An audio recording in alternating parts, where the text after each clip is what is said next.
Thank you for listening to Navigating the Truth, and this week's guest is David Cook. David has his own show on KCOR Radio called The Ghostly Hour, and sit back and listen to the show. We interrupt to bring you this. We've hijacked your daily dose of regurgitated news to bring you Navigating the Truth. Brace yourself, listeners, as you're about to enter a world where the narrative is no longer masqueraded as the truth. A world where the conspiracies of yesterday's translate into the truths of today. Are you listening? The veils covering the truth are lifting, and understandings once suppressed are finally being revealed. Will you be ready?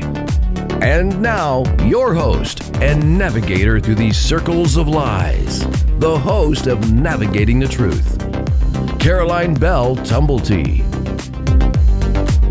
Hello, welcome to Navigating the Truth. My name is Caroline Bell Tumblety, and I am your host on this lovely Sunday, and we're going to be kicking off the week here. So I have an awesome guest today. He also has a show on KCOR, and it is called The Ghostly Hour. And my guest today is David Cook, and I'm going to read you a little bit about what David says. He says, through my show, I want to help people understand more about the paranormal field and teach them the difference between normal and paranormal. And it goes on to say that David is from Essex in the UK, and he got into the paranormal field quite young. It says, I guess you could say I inherited it from my parents and through their teachings. Understood more about the things I was experiencing at the time. My earliest experience was when I was about 6, and I told my mum that she was not my first mum, but I still loved her. Sadly, neither me or my mum can remember the name I told her. In his teens, he found himself sensing, seeing, and hearing more from the spirit world and telling people things that he should not know about. And when he was asked how he knew, he always would say he would get shown pictures, hear words, and sense things, then try to put them into a way the person would understand. That is where his passion for the paranormal really took off. David also set up a group a few years ago called the Essex Ghost Investigations, after he was receiving calls from people asking if they could go investigate their house, if he could go and investigate their house to see if there was anything there or not. He says, I never charge anything for my investigations, as I feel if I did, I would be doing this for all the wrong reasons. It's called a gift for a reason, and I feel I should use this gift to help others that need it. So I'd like to welcome David. Welcome, David. Hello, Caroline. Well, thank you for having me today. Oh, it's my honor. I'm so excited. The last time I spoke to you was a few months back before I had launched the show. So it was really nice. So time to catch up. It is, but I want to apologise to Tina because unfortunately for her, she's got to put up me twice today. So I don't think that's a problem. But I don't want to speak for Tina Maria either. So tell me, what have you been up to? What's been going on over the last few months? Oh, a lot of family time. Still working on quite a few projects. And I think what I need to do is some of the things that I've been trying to teach others is just focus on one project for now and getting that started, because I get so many ideas when I start one thing that if I don't write it down, then I'll forget it. Yeah. So what with my book, my school, planning travels around Essex area, I think I need to just focus on one and get that started first. But yeah, it's quite hectic. Yeah. So prioritizing, like you mentioned 3 different things there. Those things, what is the priority? I think the listeners had a choice, it would be the book first. Mhm. Because they obviously want to read my exploits within the paranormal world. Yeah. For me personally, I would say the Paranormal School, because we've got so many kids now that are getting involved in the paranormal, Mhm. and the only reference they've got, as we mentioned on my show, The Ghostly Hour, is the TV shows. Yeah. So I'm thinking, at least if someone who is decent, because I know there are people out there who will take advantage of this, Mhm. sets up somewhere safe for kids to learn, and the parents can sit in there as well, Mhm. and hopefully it help all of them cope with perhaps something that a kid may be going through, and parents may not know how to handle it. Yeah. So I thought, give them somewhere safe to learn, and in that way, if anything does happen, at least then they can cope with it rather than feel lost and don't know where to turn to. Mhm. That's really good. So the school would involve the parents with the kids if the kids wanted to come along. Yeah. Yeah. I Yeah. would encourage the parents to sit in on the class as well, Mhm. because it would only be an hour class. But the place I want to do it, the classroom is brilliant. It's nice and big. Mhm. But literally, sort of 10 steps away, there's a canteen where they can buy tea, coffee, buy a snack, or Mhm. anything like that. So it's all really condensed into one area. So they haven't got far to go. And the door will always be open. The classroom door will always be open. Right. So they're welcome to go and get a tea or coffee and come straight back again. So it sounds like it could be maybe a kind of social kind of gathering,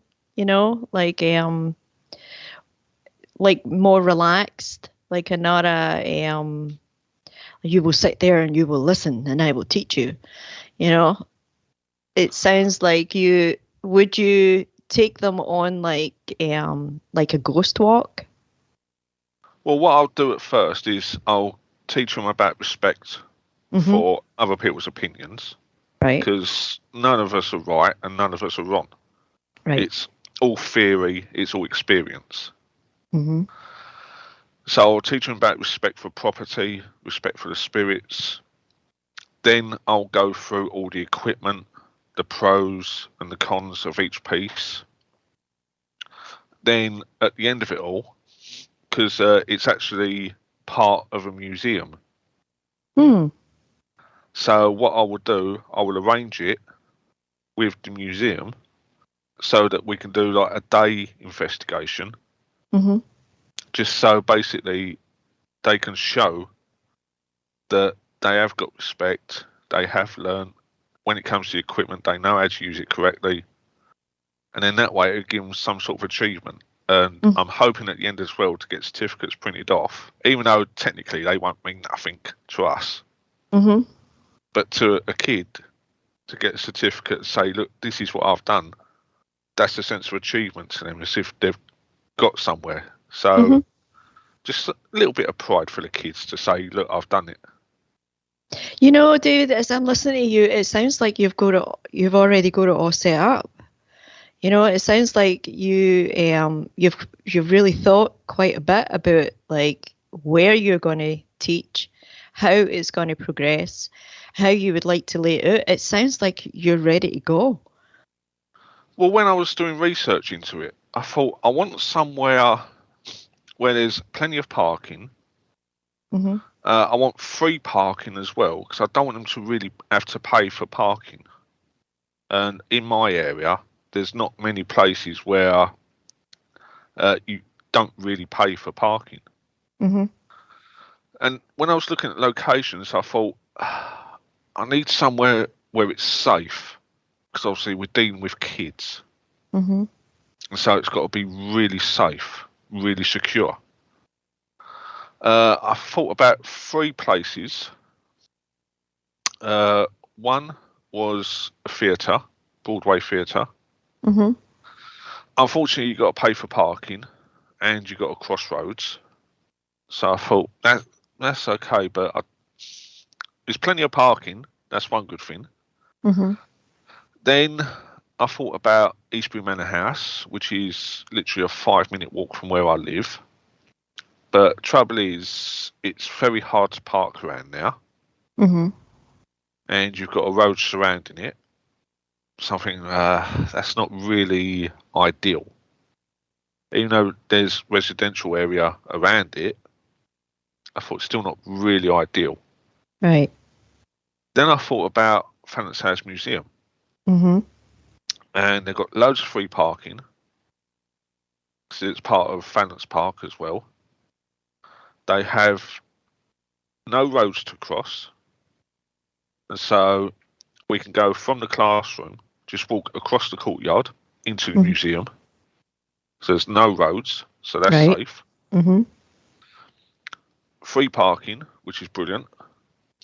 And like I said, it's got the canteen, which is in the same building as the classroom. Mhm. And I thought that is perfect 'cause it's got everything I need in a small area. It's safe. And even after, when they're finished, they can perhaps go and park and have some fun as well. Yeah. Yeah. Yeah, it sounds like a really good location. Have you approached the people that you would need to talk to about like maybe renting out the space? I did. The Mhm. space is really cheap, Oh, nice. so it means I can keep the cost really low Mhm. because I'm basically just want to cover the cost of the class. That's it. Yeah. I'm not in this to make money. All I'm in this for is to show the kids that it's not all scary. So I'm Right. not going to be scaring the kids. I'm going to be teaching them to understand it. And through understanding, I find we eliminate fear. Oh, definitely. Definitely. What is some of the things that you would teach them? Like, how would you teach them to understand it? Like, what is some of the things that you would do? Well, like I say, I'll teach them about respect Mhm. because I think that is the one big thing that some people forgot about in the paranormal world is Mm. respect. You know, someone will put an opinion up and then all of a sudden everyone will jump on them and attack them. Yeah. It's like, it's just an opinion. Right. What do we know about the paranormal? We Mm. don't know nothing. We know very, very little as actual facts. Mhm. So you've got to respect other people's opinions. Yeah. Right? What are you referring to, like people who don't believe in the paranormal? Is it like or is it just because I've experienced it too, like especially social media, if somebody posts something, it can go one or two ways, you know, they can be piled on or everybody can be in agreement. So there does seem to be that element out there that there is doesn't matter what you say, you're going to have somebody that's not going to agree with you, which is fine. Yeah. And as far as I'm concerned, as long as someone's honest, I'll Mhm. respect it. Right. You know, just be honest. Don't just attack me for the sake of you want to fit in somewhere. Right. You want to go with the masses. You want to agree with them so that you feel like you're part of something. Mm. Be honest with me, Mhm. and I will respect that, and I will have a discussion with you about it. Right. Well, nobody should be attacking anybody in my book, you know? That to me is that's where we're all getting like crazy. Like this whole people are entitled to their opinions and their views and to live their life like the way that they choose, as long as they're no harming anybody. Like I don't really get it, you know? I don't really get like this it's like an underlining nastiness that permeates things. Well, finding the parent, I can't speak for life in general Mhm. and others, but when it comes to the paranormal, I've looked at the way people attack us. They're the Mhm. jealous ones. They're the Mhm. ones that are in it for the wrong reason Yeah. because they want to find this one piece of evidence that's going to shoot them into stardom. and then someone else comes along with it, and because they haven't got it, they'll now try and pull it apart. Yeah. And to me, that's wrong. If someone's got it, good luck to them. Mhm. You know, they've done the work, they've put in the effort, they've got it. Mhm. All right, better luck next time for myself. Yeah. Yeah. Well, I mean, it's. I mean, people put a lot of work into it. Like a lot of people, they're dedicated to whatever it is their passion is leading them. So, like for other people, like other people will steal work as well or plagiarize, like however you want to look at it. And you're right, there is an element out there that is all about the money. And it seems there is nothing that they are, there's nothing that they won't do, in order to get the stream of money coming in. And then you have other people who are just genuinely really trying to figure things out and get some answers. And they're the ones being attacked. So it's a little unfair. But it sounds like you have a really good group, a good, strong group of supporters around you as well. And you seem very sure of your abilities. And you have a great plan. I mean, you have your school, you have a book, you have a direction that you're moving in. But you know what I wanted to talk to you about? What do you think of some of these paranormal TV shows that we have going on? Oh, where do you want me to start? Oh, boy. Yeah. Some ways, I will admit, they are good. Okay. I'm going to put my hands up. I'm going to admit it. They've brought paranormal to the mainstream. They've made it more acceptable than it was. I think that's about the only good thing that these TV shows have actually done. Mm-hmm. Now, shall we start with the opposite side, or have we got time? Because Well, we will be coming up on a break, but we've got time. Like wherever you want to go with this. Yep. To me, I understand that the TV company needs ratings, because ratings bring in advertising, advertising brings in revenue. So I understand that. I understand that part. Mm-hmm. And I know a few people that work on the TV shows themselves. Mm-hmm. And they are fantastic people. They really are. And I wish they would do their own show. Yeah. Rather than be a part of a show that's been around for quite a while now. Mm-hmm. And got a bad reputation. But to me, I understand there's only an hour time limit. So they rush things. Mm-hmm. It's all rushed. They've got to get results. Mm-hmm. They cannot have a show with no results. They've all got to get this fantastic EVP. They've all got to get this shadow figure or some sort of figure walking past. They've got to. Mm-hmm. And one of the worst shows for that over the course of the years was the one that was over here in the UK. Mm-hmm. I'm sorry, it's so bad I can't even say their name. No. But it is that bad. Mm-hmm. And it's just, and they're always provoking. It's always demons. It's always bad.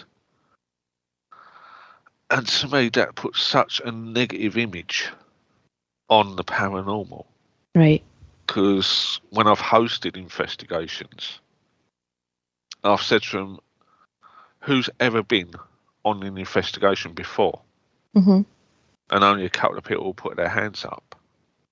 So I say that, right, well, whose is their first time? And even more people put their hands up. Mm-hmm. And I'd say to them, look, I'm going to tell you now, it's nothing like the TV shows. I said, you're going to be standing around in the dark for possibly quite a while. You're going to be asking questions, and you're not going to know if we've actually caught anything on EVP or video until I go through all the evidence. I said, so I've got to tell you now, it's nothing like the TV shows.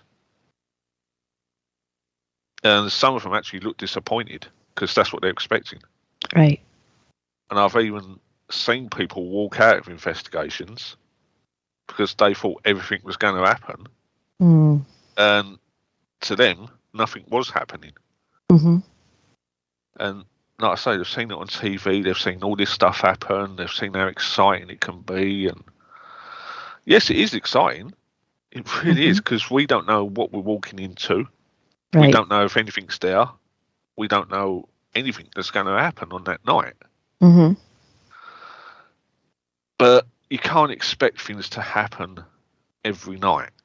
And the trouble is, these shows, something happens every week, no matter where they go. So it's just too rushed. They don't show what it's really like on an investigation. They show bad habits.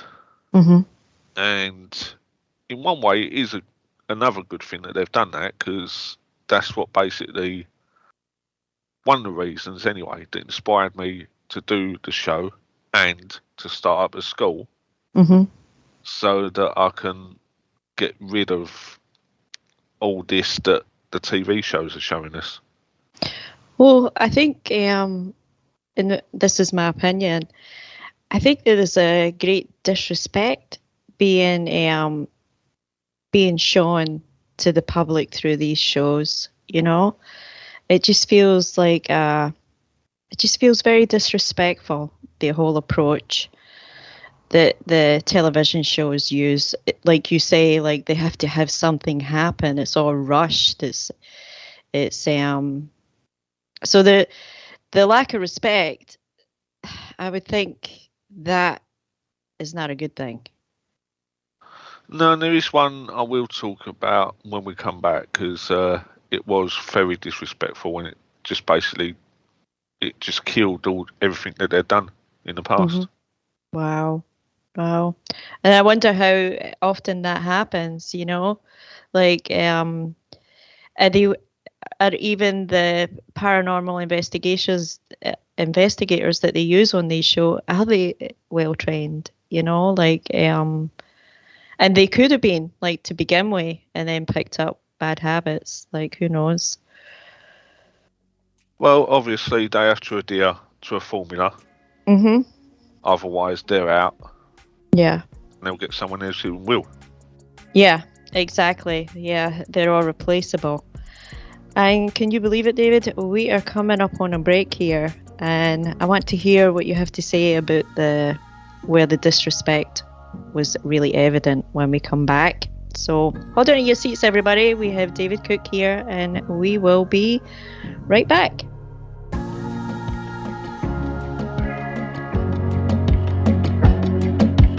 You're listening to Navigating the Truth with Caroline Bell Tumblety, where the truth survives and the lies are exposed. I just want to assure you that everything is under control.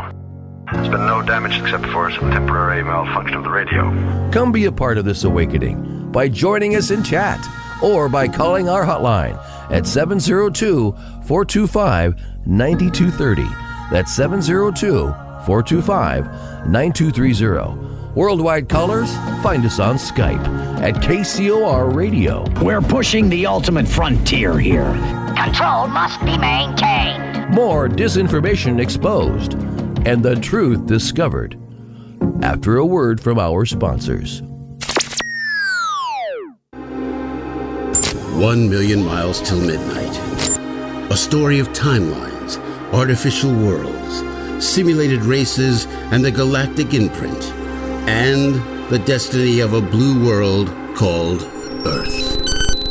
1 million miles till midnight, written by Solaris Blue Raven, is a journey through the mind's eye which allows the reader to surf a wave of technological and multidimensional intellect. revealing a bridge between conscious design and the truth.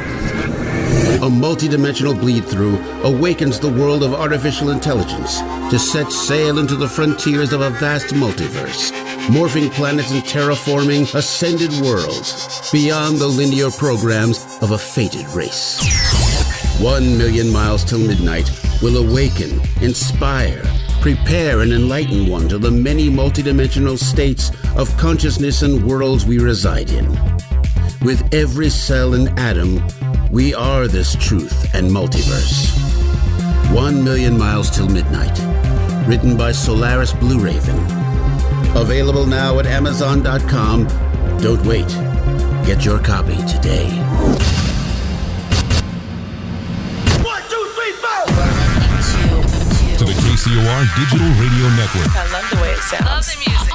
I listen all day. The future of radio is here and now. Alien Deceptions, a suspenseful sci-fi romance thriller by Tina Marie, featuring the tantalizing Erica Jones and the mysterious Russell Hamilton. An out-of-this-world book of fiction based on years of document facts and files the government does not want you to know about, at least not yet. Alien Deceptions by Tina Marie. Available now at Amazon.com or get a signed copy at TinaMarieEntertainment.com. Get your copy now.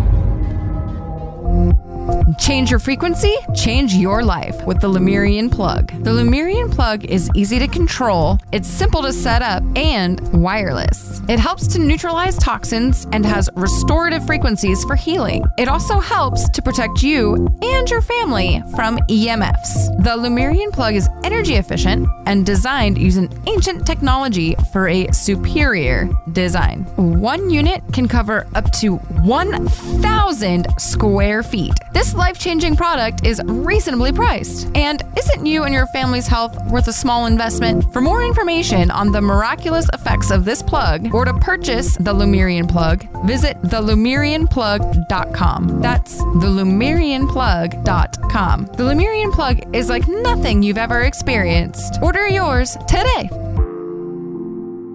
Vegas, baby! Vegas is #1 source for talk and new music. How cool is that?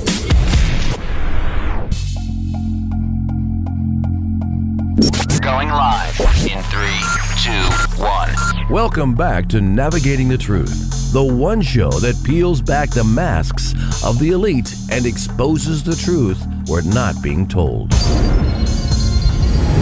Here to warn you. You must not abuse the power you've been given.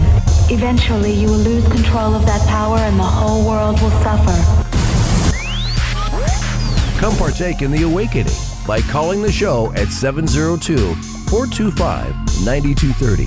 That's 702-425-9230. Give us a call now.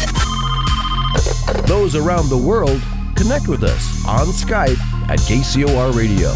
Follow us on Twitter at KCOR Radio or use hashtag KCOR. Come engage in the discussion live in our chat room at www.kcorradio.com. Our survival depends upon it. Now, back to examining the narratives and uncovering the truth with your host of Navigating the Truth, Caroline Bell Tumblety. Caroline Bell Tumblety.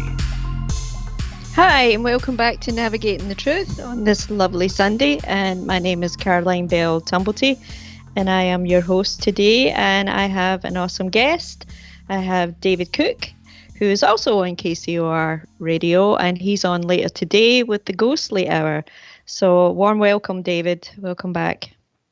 Oh, thank you once again. It's absolutely fantastic to be here. I'm so happy you joined me today. This is fun. Well, it's fun and annoying because you're going to talk about something annoying now. Oh, the English paranormal show with the letters MH. Oh. The biggest disrespect they ever done, I believe, was 30 East Drive, which is famous in the paranormal world.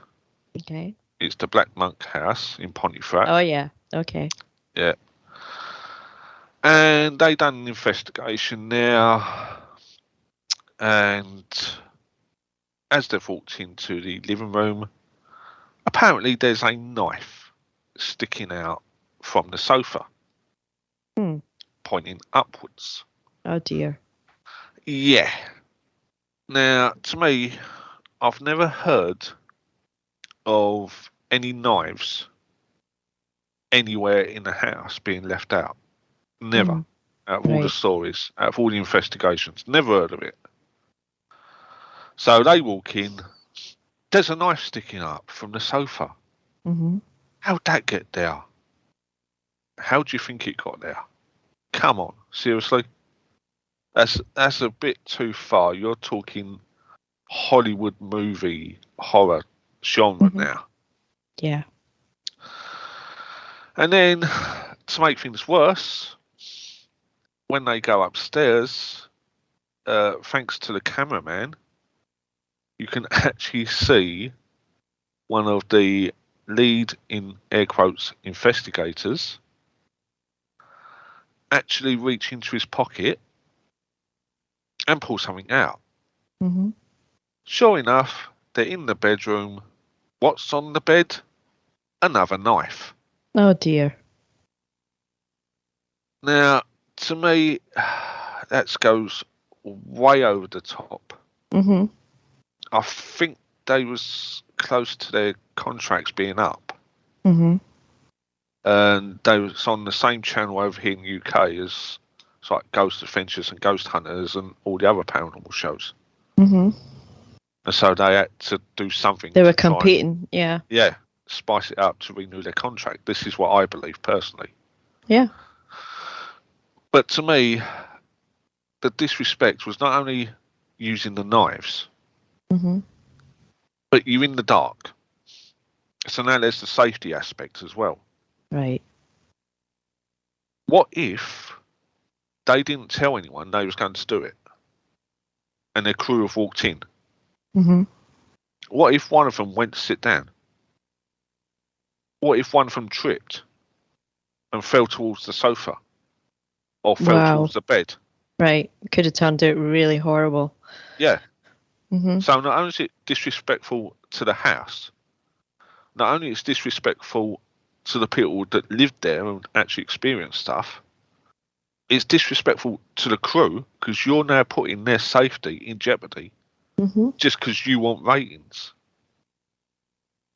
I'm sorry, but that is just going way beyond anything that is safe, that is respectful, not only within the paranormal, but to each other as well.